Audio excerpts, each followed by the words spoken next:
Qui tingui una mica de memòria pot recordar com a finals de l'any passat, perdó, del segle passat, del segle XX, abundaven les notícies que feien estadístiques sobre el nivell d'alfabetització de la població. Com a principis del segle XX doncs hi havia més gent analfabeta i a finals del segle XX hi havia més gent alfabetitzada, no? I això gràcies a l'escola, al progrés, al capitalisme, aquestes coses, no?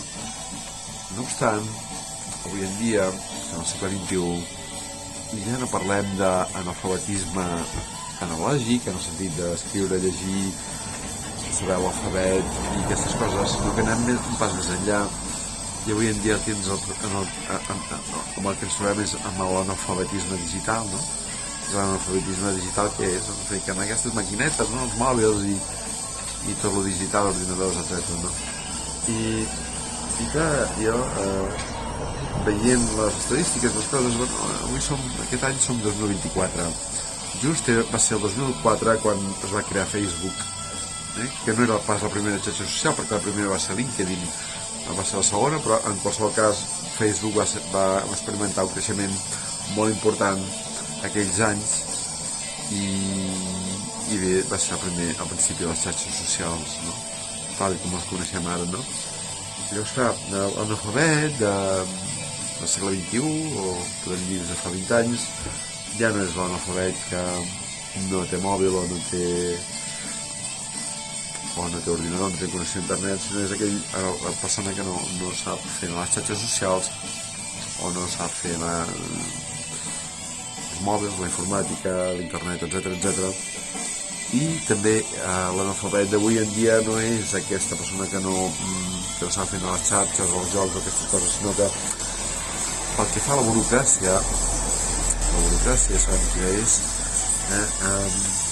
amb temes com la renda, aquests dies, de mesos de maig i juny, la renda, l'administració pública, privada, etc., la banca, l'empresa i la banca.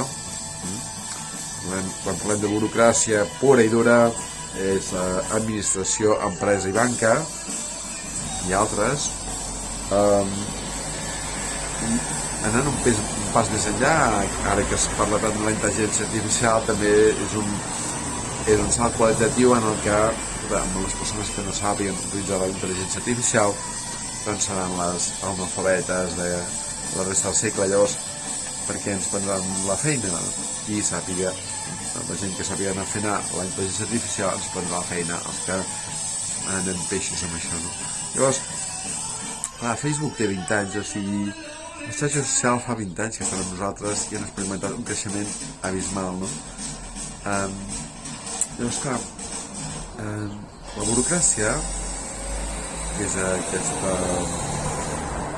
gestions que s'han de fer per funcionar en aquesta societat, per tenir una feina, per tenir uns ingressos, per complir una funció en la societat, cal saber de burocràcia, cal saber d'administració, perquè si no tens res a perdre, siguis el peó, l'últim de l'empresa, siguis l'última persona d'aquesta societat. Llavors, clar, al meu entendre, la burocràcia, i com s'entén avui en dia, la burocràcia que té a veure amb les xarxes socials, amb l'internet, amb el mòbil, amb els ordinadors, amb la intel·ligència artificial, entre altres coses, en fons, són útils pels governs, pels poderosos, perquè són empresaris que tenen poder, per discriminar i aplicar la necropolítica als sectors més desafavorits de la població. Una opinió personal, totalment personal, i jo la dic aquí, perquè jo he observat que aquella gent que té més dificultats per gestionar coses del mòbil o coses d'informàtica amb un ordinador, o que té més això, acudeix a la gestoria i paga un tant, no? Hi ha gent que no es pot permetre un advocat, una gestoria, etc. I viu en l'inframón. I en l'inframón les coses passen passen i passen les tranquis i per aquest sotamón que no coneixem gaire. Llavors, evidentment, a la web existeix un concepte que és la web fosca, la internet fosca, hi ha diverses maneres de dir-ho, que és aquella internet, que és aquella burocràcia, aquelles gestions són opaques, que tenen uns propòsits no gens clars, molt sovint il·legals, i en el que es basen moltes estafes cibernètiques de tot tipus, a través del correu electrònic, de l'SMS, de les trucades, de l'internet, per la via que sigui. Llavors, havent descobert internet, i qui va descobrir internet i qui va engegar internet, doncs l'exèrcit nord-americà. L'exèrcit nord-americà va descobrir que es podien comunicar les màquines informàtiques i va dir, això li direm internet. I llavors van haver senyors que van dir, això ho hem d'obrir a la població perquè això facilitarà el comerç, l'empresa, etc. I van dir, escolta, obrim-ho a la població.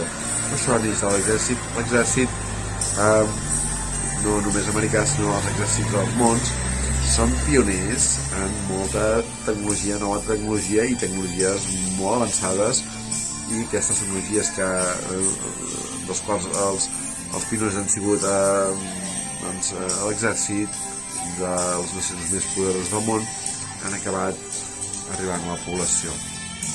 Ho veiem en els nostres dies amb la guerra d'Ucraïna, amb els drons que s'envien uns i altres per matar-se, no? Els drons van ser inventats pels exèrcits i no obstant es pensa que els drons poden ajudar a distribuir paquets, a portar mercaderies d'un lloc a un altre en la seva versió civil i en la seva versió mercantil, no? Llavors, clar, la meva idea que vull defensar en aquest vídeo és que la nova forma de discriminació és la discriminació digital. Discriminació que es basa en aquella persona que té dificultats, que té una mala connexió, que té un mal equip, que no té corrent electrònic, que no té internet, que té un internet de baix cost, que sobreviu i pot pagar un abono per tenir uns dies d'internet, un mes, i mentre va podent va renovant la seva connexió a internet i a dures penes se'n surt amb tota la burocràcia a nivell d'empresa, administració i banca, que és el Nalamàs. Si vosaltres us fiqueu en el vostre banc electrònic, a qualsevol empresa, a qualsevol web en el que us registreu amb el vostre correu i contrasenya, en qualsevol aplicació d'intel·ligència artificial, xarxa social, són de tanta complexitat que a més complexitat, a més dificultat, també més web fosca, més estafes, més assetjament, més de tot. I llavors cal tenir en compte això, que no tothom, no tota la gent que està a internet, no totes les pàgines web, no tot el que hi ha a internet és fiable i no tot el que hi ha a internet està fet amb bons propòsits, sinó moltes vegades amb un propòsit perniciós, amb un propòsit de fer mal, un propòsit de perjudicar o un propòsit d'estafar, etc. I, escolta, doncs les persones grans, habitualment, que tenen menys coneixements d'internet i informàtica, són persones més susceptibles de rebre aquestes estafes, aquest maltracte, aquesta discriminació digital a la que em referia al principi. Però no tenen per què ser persones grans. Qualsevol persona de qualsevol edat adulta que tingui dificultats, les que siguin, si no vigila internet, pot ser que li toqui el rebre. M'incloc jo, perquè jo tampoc soc cap expert en informàtica, tot i que em defenso i tot allò prenc les més precaucions, perquè crec que tothom els hauria de prendre. I fins aquí ha arribat el meu vídeo. Espero que us hagi agradat, cliqueu un bon like, difoneu si us agrada, m'estimo a mi mateix igual que us estimo a tots, totes i totis, i a reveure.